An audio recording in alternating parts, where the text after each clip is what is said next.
রাজশাহী বিশ্ববিদ্যালয় কেন্দ্রীয় ছাত্র সংসদ রাকসু নির্বাচনের ফলাফল ঘোষণা হচ্ছে। সেখানে আছেন গোলাম মোস্তফা রুবেলের সাথে যুক্ত হব।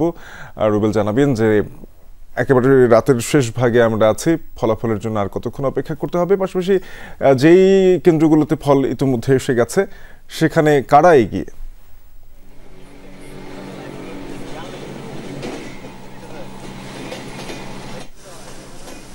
হয়েছে এখনো 7টি কেন্দ্রের ফলাফল প্রকাশ করবেন। হয়তোবা প্রধান নির্বাচন কমিশন কিছুক্ষণ আগে আমাকে বলেছেন যে 2 থেকে 3 ঘন্টার মধ্যেই মূলত চূড়ান্ত ফলাফল তারা প্রকাশ করবেন। আর এই ফলাফলের মধ্যে ইতিমধ্যে কিন্তু এখানে ভিপি পদে ছাত্র শিবির সমর্থিত যে প্রার্থী আছেন তিনি এগিয়ে আছেন। আমি দেখানোর চেষ্টা করি, আপনি দেখতে পারবেন যে আসলে এখানে চূড়ান্তভাবে যে ফলাফলটি প্রকাশ করবেন এবং প্রতিটি হলের যে ভোট গণনা সেটি কিন্তু কার্যক্রম চলছে এবং সকলেই কিন্তু আসলে নিবিড়ভাবে কাজ করে যাচ্ছেন দ্রুত যেন তারা এই ফলাফলটি প্রকাশ করতে পারেন এবং আর 2 থেকে 3 ঘন্টার মধ্যেই মূলত চূড়ান্ত ফলাফল প্রকাশ করতে পারবে বলে আমাকে নির্বাচন কমিশন জানিয়েছেন। তবে এখন পর্যন্ত আমার হাতে 10টি কেন্দ্রের ফলাফল আমার হাতে রয়েছে। এর মধ্যে ছাত্র শিবির সমর্থিত যিনি প্রার্থী রয়েছেন জাহিদ, তিনি ভোট পেয়েছেন 5716টি এবং তার নিকটতম প্রতিদ্বন্দ্বী ছাত্রদল সমর্থিত নুরুদ্দিন, তিনি পেয়েছেন 1765 ভোট এবং জিএস পদে মূলত রয়েছেন এখানকার আধিপত্য বিরোধী ঐক্য,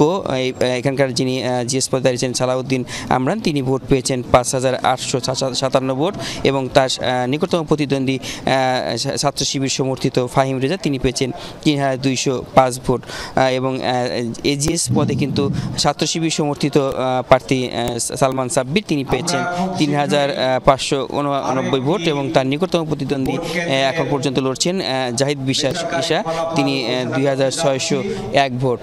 এখন মূলত 11 নম্বর যে কেন্দ্রের সেটি প্রকাশ করবেন শহীদ শামসুজ্জামান হলের ফলাফল প্রকাশ করবেন কিছুক্ষণের মধ্যেই। এই দিয়ে কিন্তু মোট 11টি কেন্দ্রের ফলাফল হয়তো প্রকাশ হয়ে যাবে। খুবই দ্রুত গতিতে কিন্তু কাজ চালিয়ে যাচ্ছেন আসলে চেষ্টা করছেন তারা যে যত দ্রুত দেওয়া যায়, অর্থাৎ এখানে যতটুকু জানতে পেরেছি যে সূর্যোদয়ের সাথে সাথে কিন্তু এই নতুন সূর্যের যে ফলাফল, নতুন যে আজকে রাকসুটা নির্বাচিত হবে তাদের ফলাফলটা যেন সঠিক সময় প্রকাশ করতে পারে এবং একই সাথে 2টি সূর্য উদয় হয় এমনটা কিন্তু আমাদের জানিয়েছেন। সবকিছু মিলে রাজশাহী বিশ্ববিদ্যালয়ে দিনব্যাপী যে উৎসব মুখর পরিবেশ ছিল, এখন পর্যন্ত সেই উৎসব মুখর পরিবেশটি এখানে এখনো বিরাজ করছে। বাইরে কিন্তু প্রচুর পরিমাণে শিক্ষার্থী এবং যারা সমর্থকরা রয়েছেন, প্রার্থীরা রয়েছেন, তারা কিন্তু ভিড় করছেন এবং তারা কিন্তু এই গভীর রাত পর্যন্ত অপেক্ষা করছেন কখন নাগাদ তাদের এই কাঙ্ক্ষিত ফলাফলটি প্রকাশ হবে। তবে এই ফলাফলের মধ্যে সেটা আমরা জানতে পেরেছি শুধু জিএস পদ ব্যতীত বাকি পদগুলোতেও কিন্তু আসলে এখানে ছাত্র শিবির সমর্থিত যে প্যানেলটি রয়েছে তারা কিন্তু অনেকটাই এগিয়ে আছে। তবে এখানে ছাত্র দলের কিন্তু তেমন কোনো যে ফলাফল ভালো সেটি আমরা দেখছি না।